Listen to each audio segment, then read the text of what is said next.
নারায়ণগঞ্জ জেলা তথ্য অফিসের উদ্যোগে নারায়ণগঞ্জের ডিআইটি জিম থানা কাদেরিয়া তৈয়বিয়া তাহেরিয়া মাদ্রাসা মিলনায়তনে মঙ্গলবার সকালে ২৫ মার্চ গণহত্যা দিবস ও ঐতিহাসিক মহান মুক্তিযুদ্ধ সম্পর্কে স্মৃতিচারণ ও আলোচনা সভা অনুষ্ঠিত হয়। অনুষ্ঠানে প্রধান অতিথির বক্তব্য রাখেন অতিরিক্ত জেলা প্রশাসক মোহাম্মদ মাশফাকুর রহমান।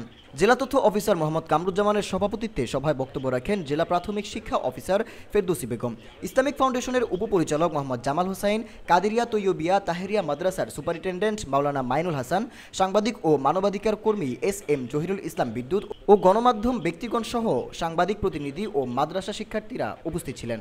অতিরিক্ত জেলা প্রশাসক মোহাম্মদ মাশফাকুর রহমান বলেন, ৭১ আমাদের মূল ভিত্তি এবং যারা আমাদের এই স্বাধীনতা এনে দিয়েছেন তাদের সবসময় কৃতজ্ঞচিত্তে স্মরণ করা উচিত।